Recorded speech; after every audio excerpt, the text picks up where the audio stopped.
Okay, we're gonna be going live in like a second. I Okay, think we're live. yeah, now We we're are live. live. Hey guys, it's been a while since we've done the podcast, but we said that we would bring a guest and a gift. I would say she's both. Yeah. So on this podcast today, one of the things that I've noticed that we've never discussed is how to balance your work, relationship, and business.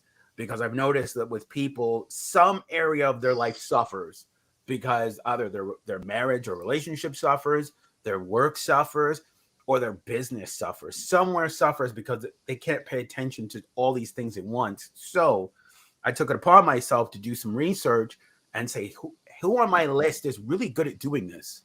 And I found somebody, Christina Hall. She's really Hey. good at doing this. So what happens is guys, we're going to pick her brain of how she's been able to have a successful 14-year marriage. There's a big difference. There's being married and there's happily married. She's happily married. So we're going to find difference. Out exactly. Huge difference. So we're actually going to talk to her to pick her brain to figure out, like, how have you been able to have success for a 14-year marriage? So Christina, we're going to let you tell your story. We're going to pick your brain and we're going to have fun. So why don't you tell the audience your story, how it all got started for you? Oh my gosh. Okay. Hello, everyone. First of all, thank you so much for having me on this podcast. I'm honored to be here, that you thought of me very much. And I don't even know where to start. So you interrupt me. You know my story a little bit, but I'm originally from Germany and I met my husband while he was stationed there. He was in the military. He was in the army. So that was in 2004. And I thought I would never leave my country, let alone the city, the small town that I lived in. So that was a big move on my part. But yeah, since I met him, like you think of it like the rose-colored glasses. That's how I move through life. Like all the decisions, everything was like, does it feel right? Yes, it's because I'm with him. And it was so easy, and it sounds funny, to actually leave my country, my family, my friends, because I knew, I was going to be with him and I was going to be able to build something incredible. And can I stop you there for a second? Just because you've just given something really juicy in that, the fact that you felt so at ease. So my first question to you is, did you just know he was the one for you? Yes. So funny story, actually. Do you know those movies, those high school movies when they dance? Yes. And at the end, like in the middle, and all the light is on them and only on them. Yes. So we met in a club, right? Wow. Okay. I didn't know that. Okay. Let's start there. And he walked into the club, and it was like this light was on him. And I saw him. I need to meet this guy. And then it turns out that my friends were also his friends. And so we met that night. And that's how destined to be. If you ask him, it's also funny because in Germany, you have to be 18 to get into a club, but there are a lot of people that go in when they're younger, just because back in the day, not now. Yeah, now you need 100 IDs to get into a club now. Yes. But I looked like I was 12, even though I was 18. So he had no interest in me. I had to work to get his attention. Wow. Because he was like, I can't, like, she's cute and all, but she's 12. Like, I can't do that. She's 12. So, yeah. Wow. And then, so just to carry on from that into what you was originally saying. So you just said from there, it was like ease and flow. And it was like a thing of, does this feel right? Yes. Does this not feel right? No. So do you want to go a little bit deeper into that? So I always, so we met 2004, and in 2006, he actually got the orders to come back to the States. And I don't know what you know about military, but if you're not married, you don't get any information. You're basically nothing. You don't count. Right. So my biggest fear, of course, was like he leaves and I have no way of knowing if he ever reaches out again. Like, he can tell me a lot of things. And the background is like, I was a very straightforward person. I did everything that you should be doing. You should go to school, you should go to college, get a job, all of those things, right? I wasn't adventurous at all. Like I said in the beginning, I would have stayed in my town. I would still be there if I hadn't met him, probably. So all of that, not knowing, but I knew the moment, like, and he, if you ask him, he also said that he wasn't sure if he's going to call me because he didn't want to mess up my path. He didn't want to ruin, you know, the whole professional career that I had ahead of me because of that. But I was never worried about it because I knew whatever, I can start over. It's fine. I know myself. And the moment he landed here in Texas, actually, back then, he called me right from the airport and I'm like, yep, seal, done deal. I'm good. Like, that's all I needed, that little sign, but I just believed. And, you know, so many people want to manifest something or try to make it happen, and they force it, right? Yes. I always come back and I know that it doesn't really help because there's no formula, there's no written steps that you have to follow. But it all comes back down to, like, what do you want? Like, figuring out what you want in life, what your values are in life. And if anything you're doing, no matter if it's the relationship, if it's the work, if it's a business you're starting, does it align with all of those things? And if even like one thing is not really, you would have to compromise to do it, it doesn't make sense. Like, it won't work out in the long term. It just doesn't, it's not going to feel right. And at some point it's going to feel forced, and then you're going to be stuck and you're trying and pedaling and trying to get forward and move on, but you won't be able to. You create a resistance, don't you? A huge resistance within that, where people think that if they push, then they're going to get the manifestation. But actually, the manifestation is in your actual journey too. And it's following those little signs, those little nudges and those feelings along the way, and staying to your core values, like you said. Because if you're out of your core values, then it can crumble very easily. It's like a downward spiral, isn't it? Because you're not, I mean, I believe that any path you take becomes your path. You can make it be what you want it to be, but it will all eventually connect with your higher purpose as such. So just because you turn left and not right, it doesn't mean you're not going to end up on the right path of the right side, if that makes sense. Yes. As long as you're staying true to who you are and what you're about. And the beauty of what you're saying, Christina, is that you're saying you knew yourself. You stated that already. You knew yourself. So you moving away from your town, you knew that actually I can do this. I know myself. And I think that's such a key component to getting into a relationship or starting a business or whatever the subject at hand is. But I think, I don't know if you agree, that's probably one of the biggest key points in there, to know what you're about. Like you said, be clear on where you're going, what you're doing, right? Yes, 100%. And I wouldn't say, at 18, 19, 20, I didn't know everything, and things change over time. You figure that out, right? What fits best. Sometimes you have to try things out and it just doesn't work out. And then, I love that. Like, you don't make mistakes, Sarah. You don't fail. You don't make mistakes. You only learn from them. And if you don't, then that is the mistake you're making. Right. Absolutely. I about her story. And again, I hope some people extract this very greatly. She was willing to jump on a man's program. He had a program. He was like, I'm in the military. This is who I am. She was like, I need to get to know this guy. And she jumped on his program. She was willing to move, to go be with him, all of it. And that's the thing. I always try to tell women, jump on a man's program, but jump on a man's program who has a plan. Yes. Because a lot of the time you're jumping on a man's program and he doesn't have a plan. And then she's like, well, where are we going? You go, but I love her story because she's like, this guy's in the military. He's well put together. and she was willing to take the risk to jump on his program, but there wasn't any risk because you see, he created what I like to always tell men and women is if you can make a woman feel very safe, she will move heaven and earth with you. Yes. And I take it that's the feeling that you had was a safe, secure feeling as a woman, right?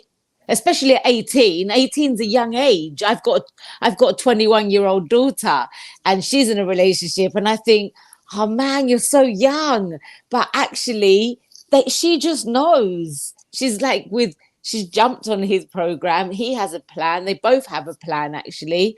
And actually, it makes I smile because I can see that she's doing exactly what you're just expressing there. Like she's following to say she's listening to herself. And like you said, she knows herself, but she doesn't know.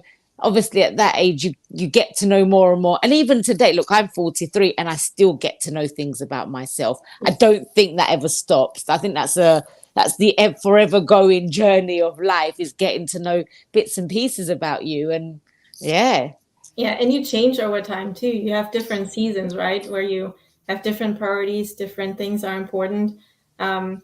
But your core true self is gonna always be there. Like you're not gonna go from I love integrity to I don't care how I make money. Like it's not gonna shift like that. No. Right? That's true. So I'd love to hear more of the story. So you came to Texas with him after 4 years of a long distance relationship, and I want to point that out too. Yes, because it's about relationships, right? This is not the Prince Charming story that everybody thinks about. Okay. We had problems, especially when you do long distance relationships, and I can tell you. So he left in 2006, and right then and there he deployed 2 months later. Now I never did a deployment with anyone, let alone him. So I did not know what happened. And today everybody's spoiled because back then they still lived in tents. They lived somewhere in the desert. They had no phones, no computer, no nothing. So I didn't know what to expect. I didn't hear from this man for 8 weeks. Wow. Crazy. I was all the thoughts that you think was and this was just during the relationship, not during the marriage. That was during the relationship, yes. Wow. I'm like, he's dumping me, or did he get killed? I wouldn't know because I'm just the girlfriend, right? All those things. And 8 weeks into it, he finally is on a satellite phone that he took from his boss, hey, I'm alive, everything's good, for 2 minutes. That was it. That's all I got, right? And then we actually wrote letters back in the 40s for a while. So it was not it was a struggle. Easy. Yeah, it wasn't easy. And that's another point. Nothing that's worth it will be easy. You have to look at the long term, again, what you want, and then you have to work for it. It's not just gonna happen because he's another person too. And he changes, and I did not know, military-wise, where he was. I had no idea what that looked like. So I have to rely on him in telling me or giving me the information what he needs. And I think that's also a big thing. And one of our secrets, so to speak, is I think that we always said we are a team. We make a decision as a team. It doesn't matter if it's, where we're going next. Every time he came down with orders, he was he sat me down and we sat in the kitchen and we talked about it. There wasn't a lot that he could do about it, but he still told me and, asked me how I felt about it and all those things. He took your opinion into account, and he took how you feel and what you thought about it into account, where it becomes exactly what you said. It becomes teamwork. But right? Then you trusted it, whatever decision he would make would always be the best one for you. For all of us. For all us, of you guys. That's what's going on. Even though it was, there were many times, 2 more times, where he had to go to South Korea. And it was a decision we could go as a family, so to be there with the family, but it would have meant that we would stay there for 2 or 3 years. And not knowing what to expect. How we had a little daughter at that time. She was about a year old. So not knowing how all of that would work. So we decided to to be apart again for a year. But it was a decision that we both made.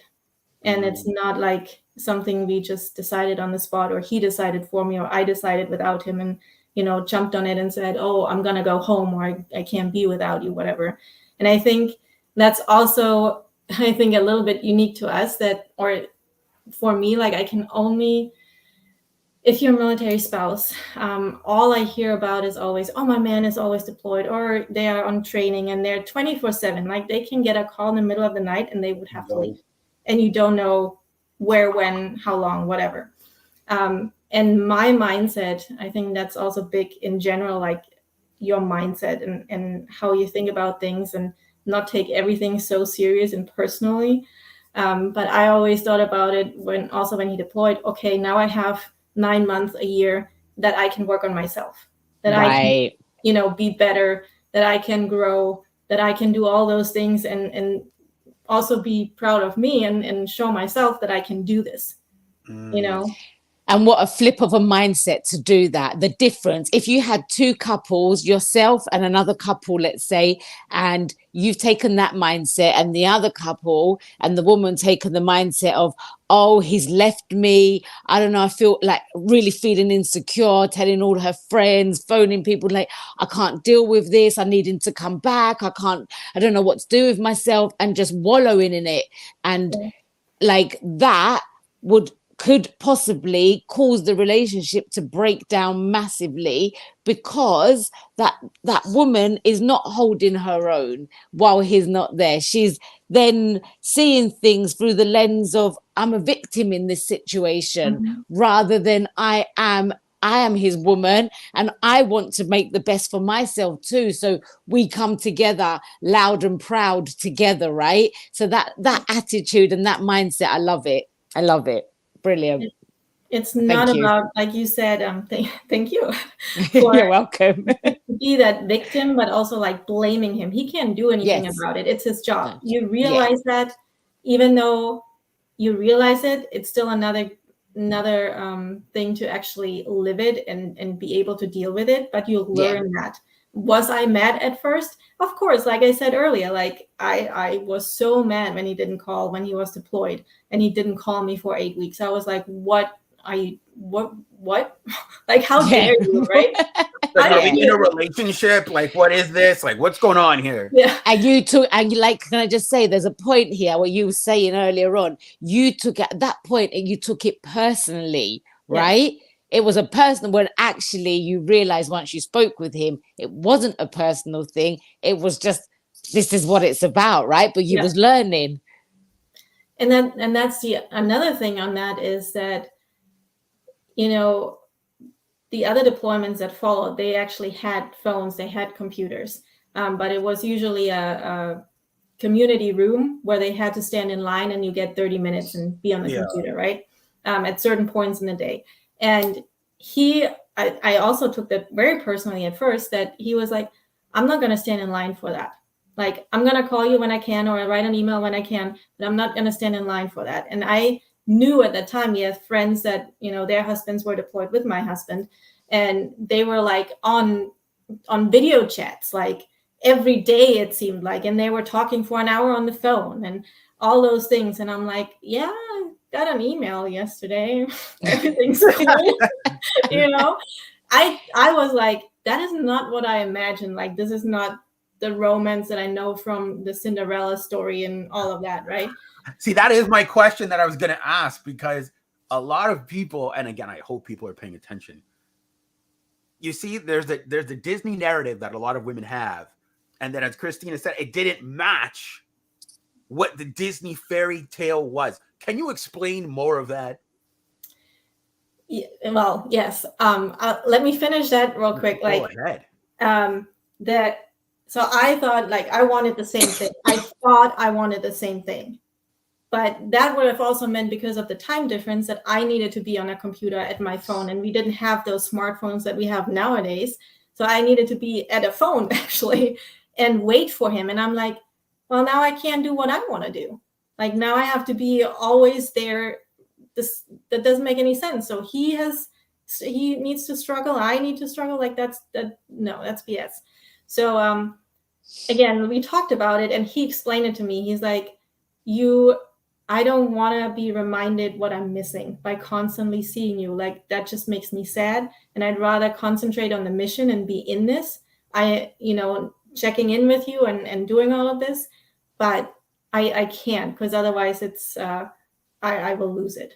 And I'm like, thank you. That communication, and that needs to be from both sides. Like me bringing up, hey, I need more, but him saying, hey, I can't give it to you for those reasons. And then you have to understand it, because you don't want to make the other person be miserable. Yeah. So yeah, about the Cinderella story, like I grew up the same thing. Like I thought, Prince Charming on a white horse would come right in, pick me up at 18, and everything would be great. Oh, he just came in a military jacket, that's all. But yeah, exactly. A little greener, but yeah. So it was nothing like that. Nothing like the story. Nothing you see in movies. Everything's always great in movies. There's no struggle. There's always there's some struggle, but in the end, they always get it. And it's not always a happy ending. I can't tell you how many times we were sitting there and thinking about, would it be better to get divorced, even before having kids, right? And that's also another point we discussed, is that we need to be on the same point, and it can't be we're just staying together because of the kids, or we're going to have a kid to stay together to make it work. Like it's not a fix. Like you need to be on the same page. And there were times where we, we're talking about that and thinking about what the options are. But in the end, we always, again, remind ourselves like what we have in the other person. I think it's like almost becomes like I'm going to say that just because I had it at work the other day, a SWOT analysis, like what are your strengths? What are your weaknesses? What are the threats for the relationship? And what are the opportunities and where you want to go? And if you align and where you see yourself in the future, then, and your path is together, and you just, even if there are blocks, in the way, you just have to constantly talk about it and then jump over them together. But you can't leave your partner behind. Like even when I said earlier, when I was growing, and I'm very into personal development, and I knew that I grew ahead of him, like the last time he was deployed, because I went to seminars and did events and read books and podcasts and all of the things. And I was talking about things, and he's like, what are you talking about? I have no idea. Like, calm down. Right. And I know that he sometimes thinks that he's holding me back, but I wouldn't be with him if I even thought that, if there's like even a tiny chance of that. No way. I'm going to ask the question, how did you get away from the Disney fairy tale narrative? It was just the hard, real truth of like, you either, especially like with moving to a different country, I had to swim or drown, because there was no one. Like in Texas, even we didn't know anybody. He didn't know anybody. He just got there. It's a completely military town. So there's not even like a stable community at all there. Everybody moves all the time. And it's really hard to build long-term relationships. So my family not being there, his family not being there, it was either like you're going to make this work, or you're going to have to go back home. And that was not an option, because I saw the possibilities and the opportunities that are out there, and I wasn't willing to give that up. And I think that's also a thing that you should think about. Like, yes, you have pain. You're going to have pain to get through the pleasure. But then how much bigger is that pleasure in the end? Well, I like what you said, because it's like dealing with like fantasy and reality. And when the two clash, one of them's going to fall. Yeah. You're either going to keep believing in fantasy, or you're going to like accept reality for what it is and say, okay, it's nothing like the movies. There's actual work that needs to be done. There's actual effort and trials and all these things that you're going to have to do. I have to let go of the Disney fair narrative. Yes.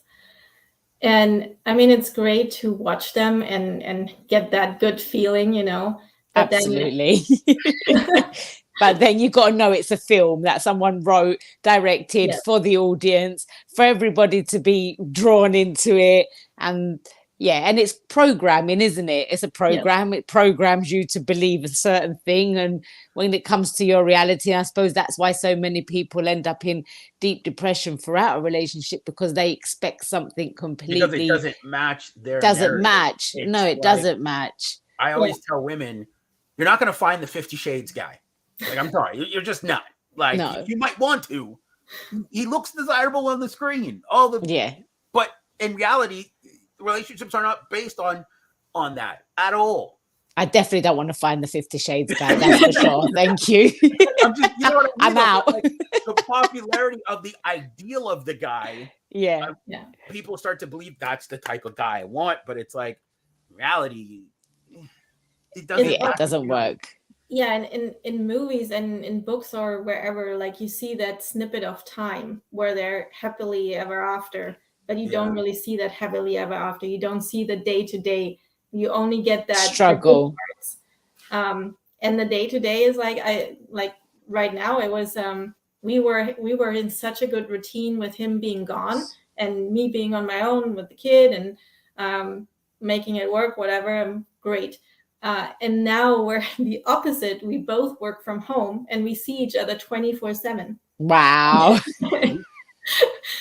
That was another, struggle to overcome. Yeah, it must be. Like, that is the ideal. Like, what are you talking about? And we're like, no, like, can we get a vacation like separate from each other? That would be cool. I suppose because you've been so used to having your own space. He's been, and I suppose having his own space was slightly different because he's doing things that we wouldn't even.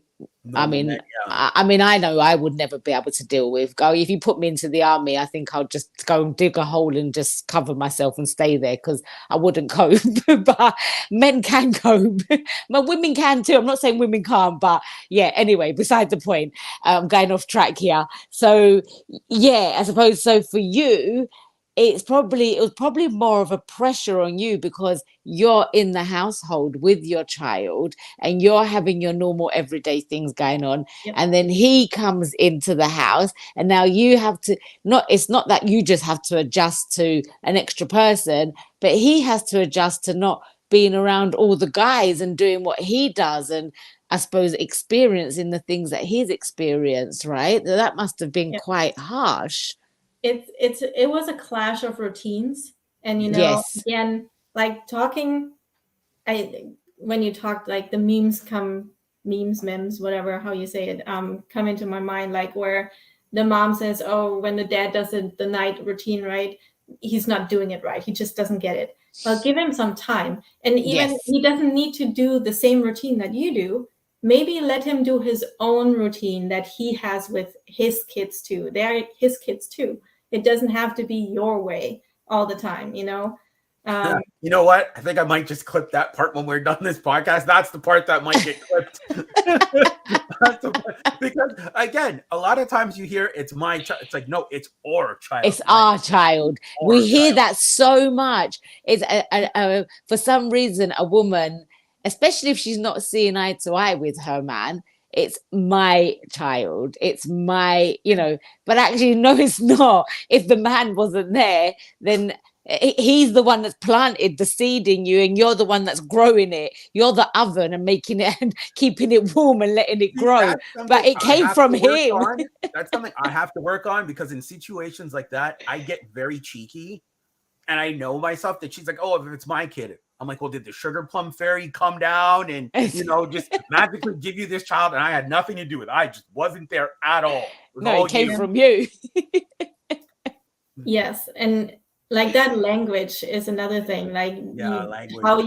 how you say it, how you get your partner involved in all of that. And again, like talking about it, saying like what you're feeling, why you're upset, why this doesn't work right now, or what you're thinking, what your expectations are.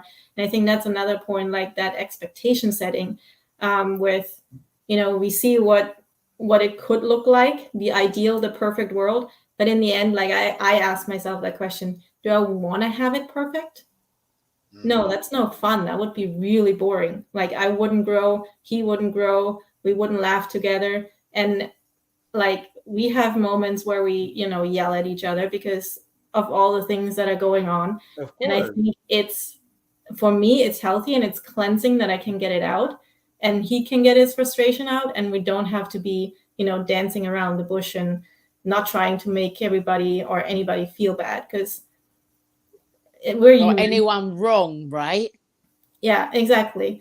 Like, and it's not like about who's right or wrong or whatever, but figuring out like, okay, this is the problem. Yeah. And now what do we do? And then again, do it together. Like figure it out. And there's always going to be a compromise. Like I know I'm a bit messy. I like to leave things out. And I know that he doesn't like it. So we have an agreement that my office is my space. And everywhere else, you know, we work together and make it how he likes it because it's our area, it's our house, it's where we are the most of the time. So that's fine.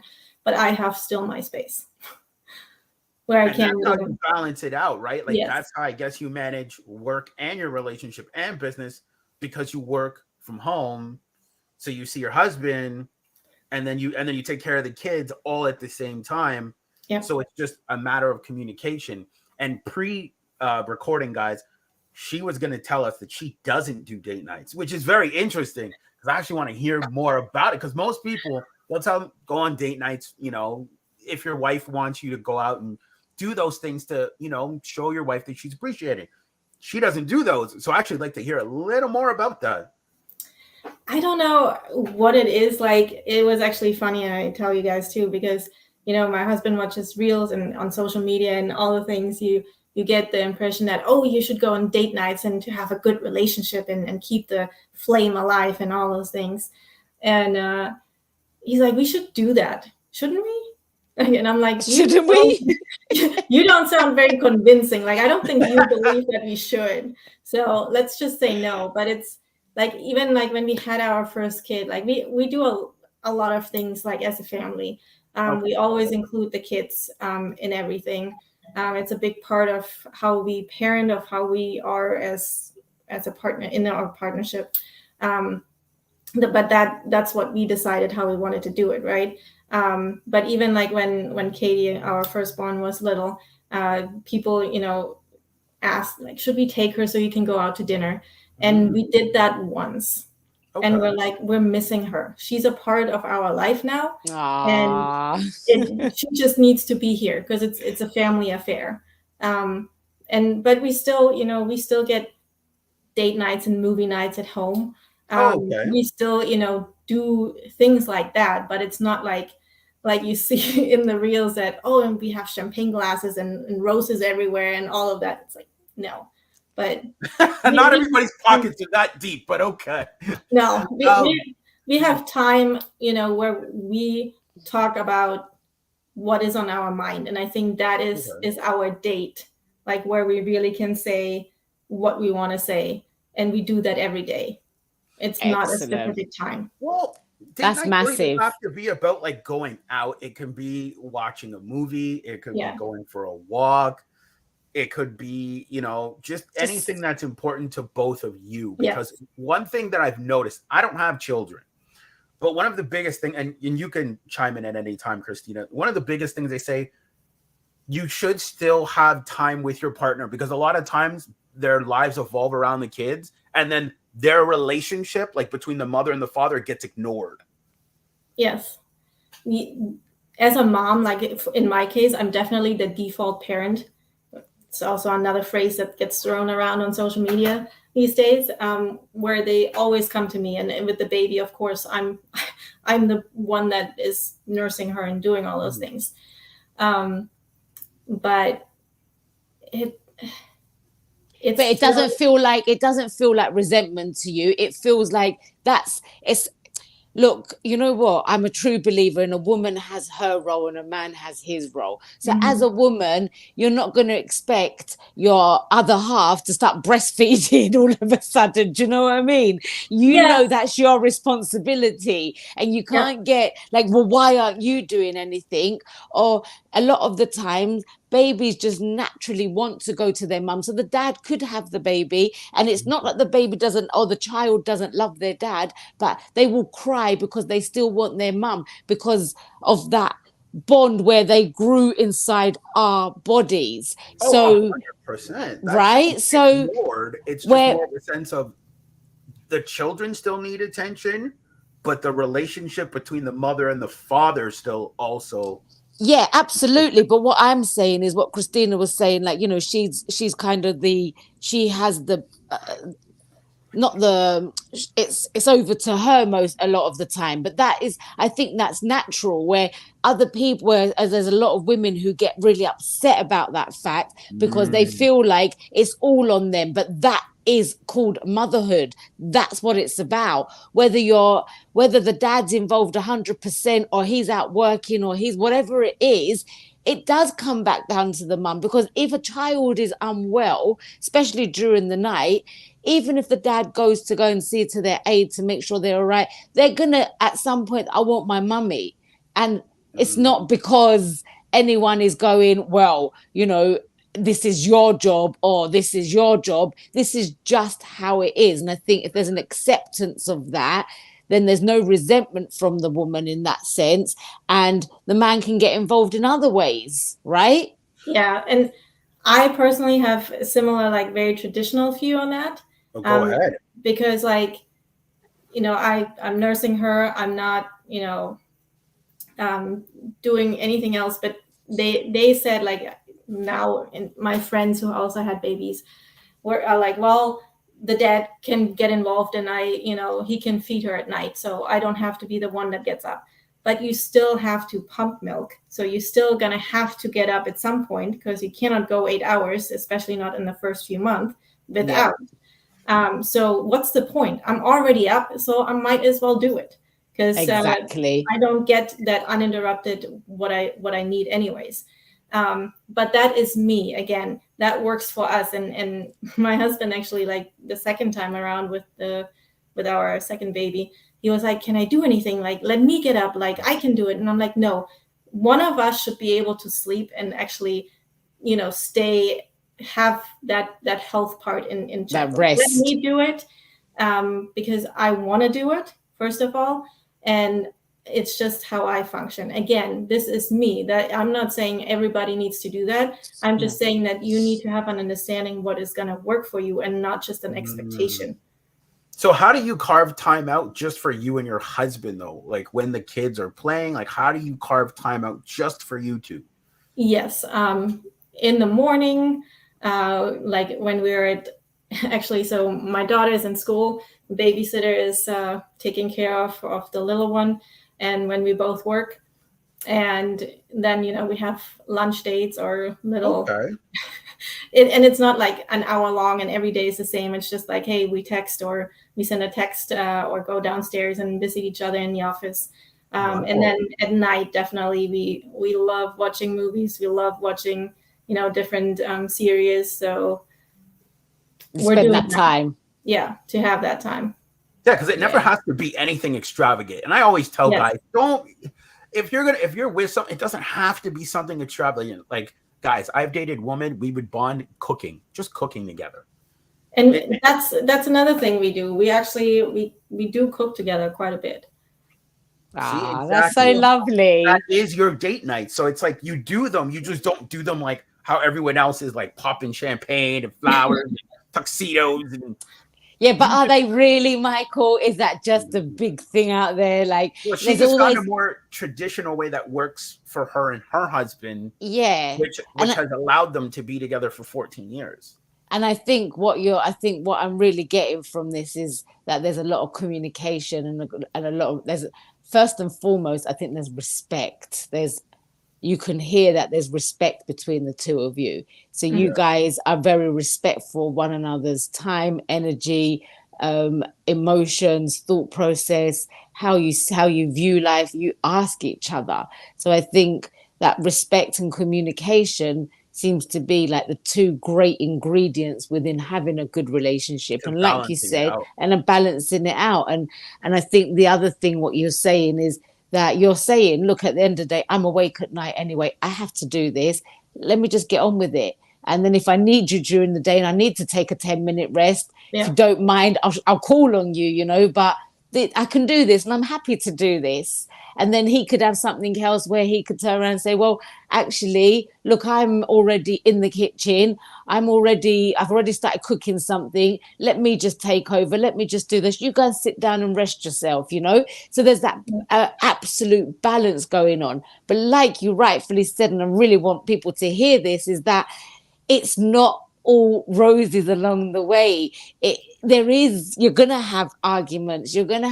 But as long as you know, as long as that respect is there, then you're going to want to listen to one another. You're going to want to hear each other out, right? Yes. Well, yeah, I'm someone who, you know, takes feedback very personally to some degree. And I, you know, sometimes need to close the door and say, you know, let me sit on it for a minute, because I need to think it over in my head and really understand what you're saying. But right now, yeah, I would just yell back and it wouldn't make any sense, right? But that, again, it all comes back what we said in the beginning. Like, you have to understand who you are, what you want, what your values are, and how you align, and then work on that every day.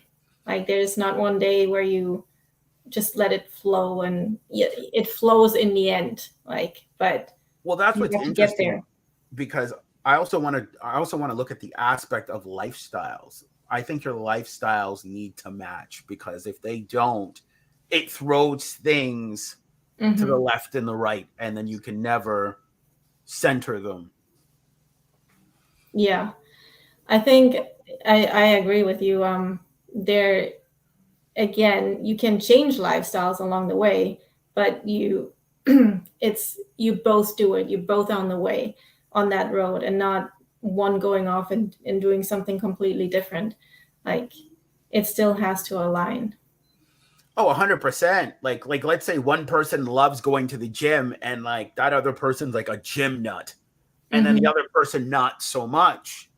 It's hard to mesh those lifestyles together, because the other person is going to come to the gym, eat well, do this, do that. Because when you're dating someone or you're married to someone, your lifestyle rubs off on them. But as you said, you're ever growing and changing. So yeah. I'm sure for yourself, like once you had children, you were maybe like, hey, you know, I want to get back into shape, or like whatever the situation was. And I'm sure that your husband's maybe a very active guy. Yes. Not so after the whole last 2 years and getting out of the army, but he was at a point. Yeah, at a point he was a very active guy. Yes. So then your lifestyles must have been very like, how do we? Yeah, and it's funny actually that you say that, because we were very similar at the beginning. Like, I was very active. I was doing sports. He was doing, you know, with the military, being active and doing all those things. And then, you know, we got into a lifestyle. Like, I got to work. I focused on my career, and he had deployments and all those things going on. And then I actually had to deal with some health issues. I've always, my whole life, I've dealt with health issues, and I never focused on getting healthy. Like, I was very into traditional medicine and all that, and it just got worse. And then he deployed, and I looked into, you know, how do I heal myself? Wow. How do I get better? Because I was at that point, I was a very negative person. I didn't do anything anymore. I wasn't active. I wasn't interested in having friendships, nothing. So I fixed that. And then when he got back, I went from like that one end of the spectrum to a whole nother level. And he wasn't ready for that. And it took actually years of living it that he now understands, makes sense. That's why it's important, because you see, you went far right spectrum, and then he's like coming back, and then he's like, what happened? Like, you went like far right. Like, what are we doing? Yeah. So you also have to it sounds like a great idea for you. And I even sprung things on him. Like at some point I said, like, from one day to the next, I'm going to be a vegetarian. I'm not going to eat meat anymore. And he was like, hold on. It's like, what about all the meat in the fridge? Yeah. So it took a day, and then he's like, so what does that look like with like us eating? Are we like, what are we cooking, 2 separate meals now, or what? And I'm like, no, I'm not. I'm still gonna cook or help cooking. I'm just not gonna eat the meat. I'm just gonna do my own thing. But you don't have to change anything. And I think that, again, coming back to like talking through what that looks like, and not just telling him, oh, this is the idea and this is what I'm doing, without saying why you're doing it, like what it's going to look like. Level of inclusion. Yeah, exactly. I think the best. You said that, like, with the lifestyle, and you gave the examples, because I think a lot of times, like in marriages and relationships, like lifestyles do change. Like one person might be like, well, I might want to lose weight, or I might want to be a vegetarian, or I might get into like personal development, and the other person's kind of like, whoa, like, stop the carriage. Like, can we discuss this? Can we figure this out? What this would look like for us? Yeah. I think, and that's the key point. What does this look like? And I think if we can do this with anything in our world, not just relationships, everything and anything that we step forward in and we make decisions to do in our world, if we can understand what is it going to look like, then you can decide, actually, I do want to do this, or I don't want to do this. Because once you can get the image and you understand what goes behind that, like you knew that you wanted, so you just decided you want to be a vegetarian. Now, if you didn't know what that looked like, then you could be quite in a muddle when it comes to cooking. Because you're just like, well, I don't know what to do. And included him in the decision by saying, hey, I'm going to do this. And absolutely. But what I'm saying is, if she didn't she didn't understand what it looked like, then you go in the kitchen and you'd be quite confused yourself, because you're like, he would be confused. He's like, oh, where's my meat? Yeah, well, you would be, but you would be too, because you'd be like, do I really want to cook this? Do I not want to? Because you haven't actually questioned that side of it, but you knew this is what it looks like. I'm still going to cook the meat, still going to do normal dinners. I'm just not going to eat it, but nothing's going to change in your world, which, oh my goodness, what a difference to someone coming along going, oh, by the way, I'm vegetarian. And they're standing there going, so what does that mean? Well, I don't know. Just means I'm vegetarian. Yeah. I think you had a great point, like asking the question, either when you make that decision, be it like something really personal that you want to change. Yeah, like inclusive, getting that buy-in, talking about what that looks like for that person, but also asking, like, how do you feel about it? Or how can I support you, that you understand how you can support me in exchange? Like all of those things, like, you need to talk about it. Well, especially if it changes your lifestyle, because it's like, imagine dating someone and they tell you, well, I want to be more adventurous and start skydiving and stuff. You're like, what? He did that. You're hitting all the points, actually. We were in Germany still, and he came up and he's like, I'm going to go skydiving with my friend. And I'm like, I am scared of heights. So I'm like, okay, you have to do that. Let me know what that looks like, because I'm not doing this. And what did it look like, though? Just like what did it look like? It's just, I'm gonna go skydiving with my friends. Yeah, he went skydiving, on certain weekends with his friends, and I didn't go because first of all, I was way too scared, and I didn't want to see him jump out of a plane. Yeah, I know. Can't do that. But we decided that whenever he told me he made me aware, like, when he would go, so that I could then make other plans with my friends at home and have the time for me and do what's important to me. See, I think that is important. Like, if you are going to do things that might like alter the relationship, they need to know, because they'll either be included or they're like, yeah, I'm not doing that. And I think it's also okay that you don't need to be included all the time. You're still your own person, and you need to do things for yourself too. Outside of the relationship. And I think that's such a key ingredient, again, to know that just because you're with someone, it doesn't mean you lose your identity because you're with someone. Because I've seen so much in the past and I've probably done it in a relationship, where you just follow, and there's you're no longer you. And people around and I've heard people say to other people, like, since you've been in a relationship, we don't know, you don't call out to us, we don't hear from you, nothing. And I know that, like, I'm a mother too, and I know that there's many times where I wasn't able to just go out and be with friends how everybody else could, because I was a single parent, so it was very different for me. However, I've just gone completely off my point. I can't remember what I was saying. I think I could add it here. See, but the thing is, though, you have a higher responsibility. You're a mother. You have a higher responsibility. And it doesn't mean you have to lose your identity. It's losing. Sorry. Thank you. When you're in a relationship, there's certain things in marriages that you shouldn't be doing. Like going to the club or something. Like, that's a little strange. Yeah, absolutely. But I think so many people do lose their identity within it, and they hold on to their partner and lean on their partner so much that actually it puts so much pressure, and that's what causes huge problems in a relationship. And then they're not understanding where the balance is. So everything you've explained so far has been beautiful, Christina, because you've been so real about it. You haven't tried to hide it and say, oh, it's just a perfect relationship. You've had your issues through it, and you still face little, and I suppose it's not really adversity to the point anymore where it's huge, because you've got that ebb and flow going on. You understand each other, you know each other, you respect one another first and foremost, so you can have those conversations, and nothing is out of bounds to speak about. No one feels embarrassed to say anything that they want to do something. They're going to put themselves and say, listen, this is what I want to do. It doesn't need to affect you. You can join me if you want, but this is what I'm going to do. And no one's getting upset about it. You're just being individuals and then coming together and being a couple, because we are still who we are. We don't need to be our partner, or they don't need to be us and just be completely stuck together, because that would just be too much. I mean, but so many people do it.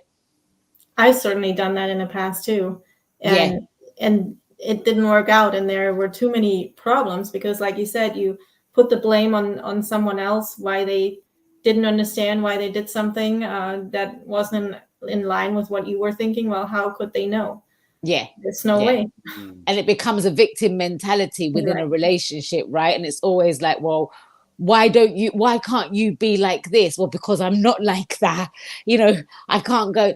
People in relationships, I've seen, I don't know, I see it a lot, where they expect their partners to stand on their head so many different ways to please them, where it's not about pleasing the other person. It's about pleasing you, and then coming with the other person and helping please one another to whatever it is that works for you in your world, whether it's having breakfast together, whether it's having breakfast separately, whether it's going on date nights, whether it's having date nights in bed watching Netflix, whatever works, So, yeah. Yeah. And you brought up a point there, like, it's not about a point system, like keeping track of how much someone does, how involved they are, with the kids, or how many chores they do compared to the other partner. Like, that, you shouldn't do that. Just do it because you want to do it.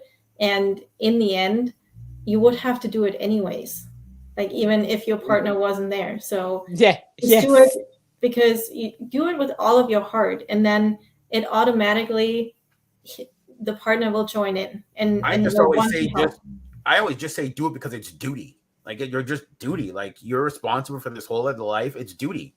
It's not even about like me. Like, I don't want to get up at 3 a.m. to change a diaper, but it's my duty. I'm going to do it. Yeah. I might not have the happiest look on my face, but I'm going to do it. Yeah. So yes, I think when you can exclude your feelings in those situations and understand that taking care of a child, being in a marriage, it's about duty. At the end of the day, it's like it's two people committing to an ideal that we're going to build something, cooperate together long term. And can we commit to this? And so what does, if you don't mind me asking, what does a typical day look like for you and your husband? What does that balance look like? So he takes care, he gets up way earlier than me. Like, I need to sleep in as a mom, I don't sleep in, but I'm not the morning person. Like, I don't jump out of bed and you see me smile. I need some time. So he gives me that time, right? And he takes care of, anything in the kitchen that hasn't been done the night before. He walks the dog and he gets his gym routine in and what he needs to do for himself, right?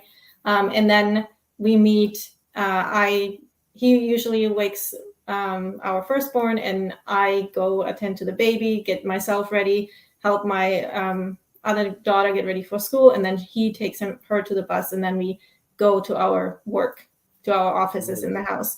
And then after work, one of us cooks dinner, and we usually do it together. Really, unless someone has to stay late for work or, something's going on with the kids and we have to go somewhere. But we do that, and then we get some us time, I would say, and, watch a show a day. So you have a routine. Yeah, a routine. Or yesterday we decorated the Christmas tree together, things like that. But that's pretty much like our daily, what is not set in stone, but what the regular kind of typically looks like. Yeah, like typical time. To keep it efficient, because at the end of the day, it's also like you guys have kids and it's not about you. Kids need routine.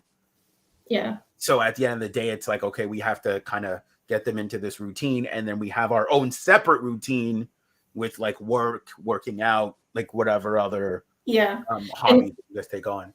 And then, of course, like if something's going on, like I need to go somewhere, he needs shopping or whatever, we're flexible in terms, do we take all the kids? Do we do it all together? Or do you do it and be more efficient and get it done? Yeah, like, is it like a quick thing, like a quick comeback? And like, but again, like even those simple things, it's like, he asked me, like, what do you want? Like, do you want to come? Do you want to do it like a family outing, do something big and we go get something to eat afterwards? Or do you want me just to get it done?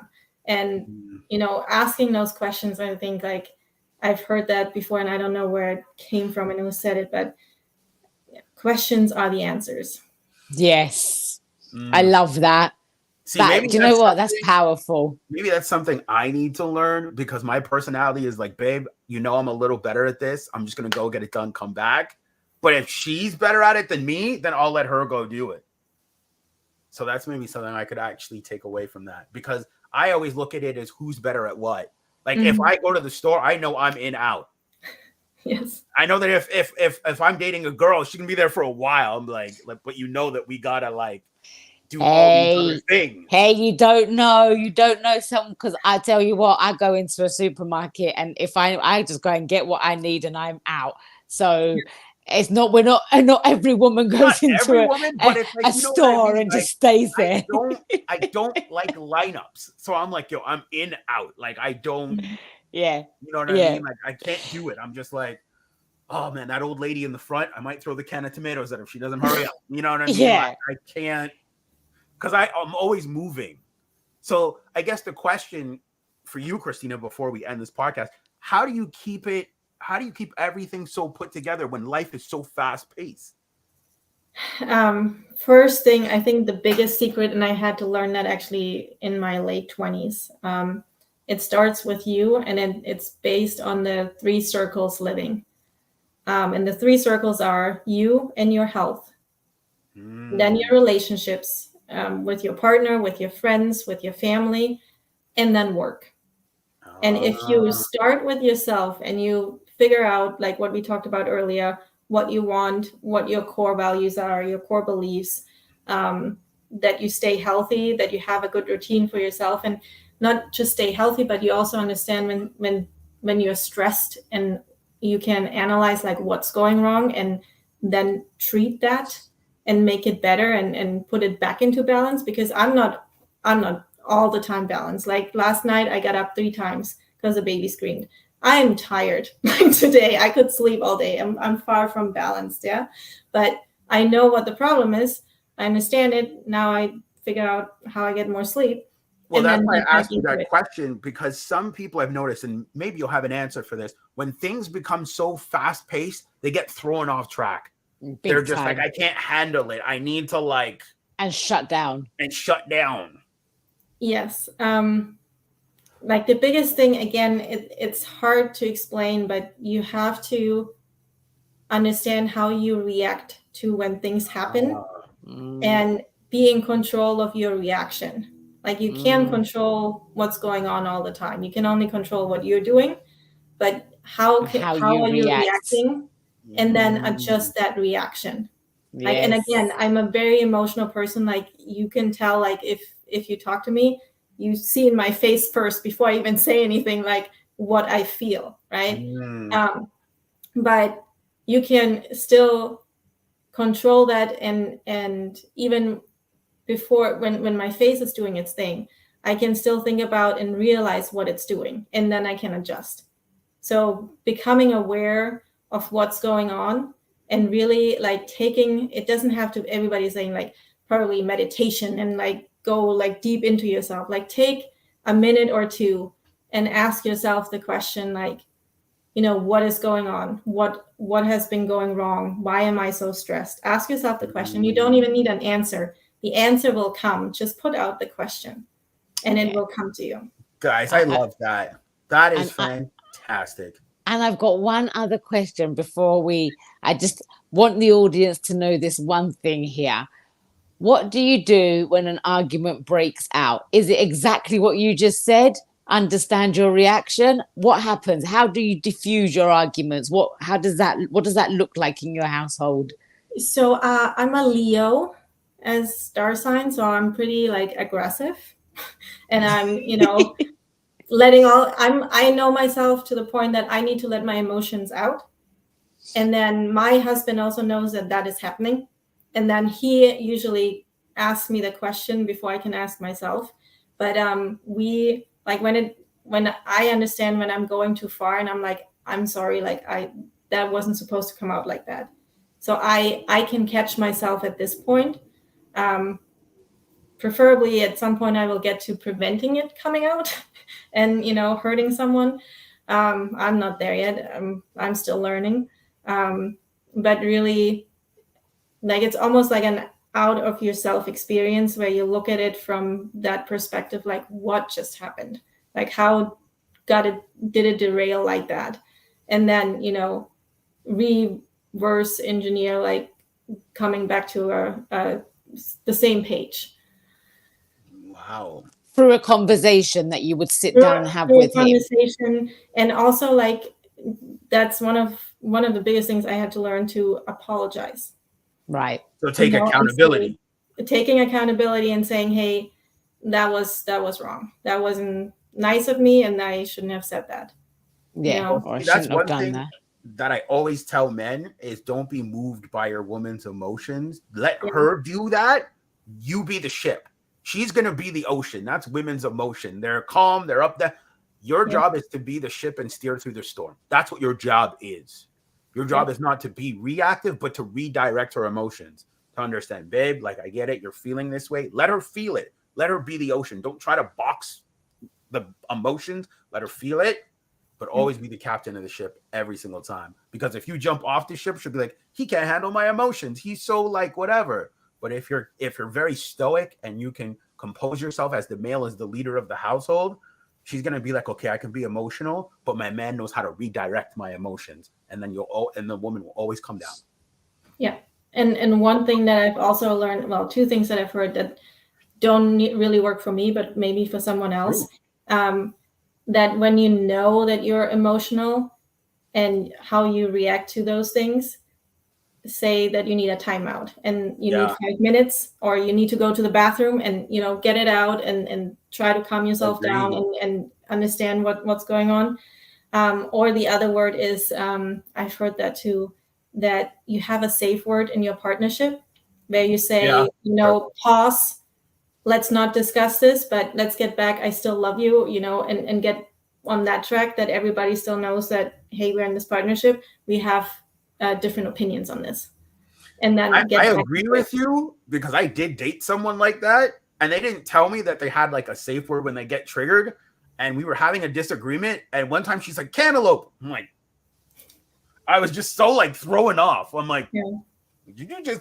She's like, it's my safe word when I get really triggered and I need to calm down. I'm like, Like, okay. Like, it threw me off because it's just, like, she likes cantaloupe, and when she feels that she was getting a little too emotional, she just screamed at me. She's like, cantaloupe. I'm like, okay. That diffused the situation, didn't it? It did diffuse the situation, because I was like, you want a cantaloupe right now? Like, refocus. And then I was like, oh. Yeah. But you're absolutely right. Like, that, not one shoe fits for all. So we won't take too much of your time. Thank you so much for coming on the show. I honestly hope some people took something very amazing away from it, because she shared how to have a successful relationship and a successful marriage. You know what I mean? As I said, you guys are going to get to see the clipped version of it. And we can't wait for you guys to see it. Christina, thank you so much for your time. We will let you get back to the kids and get some sleep. Thank you, my darling. And it was a pleasure to meet you as well. Thank you for joining us on our show, and hopefully we can have you back in the future. Anytime. All right. Thank you. Take care.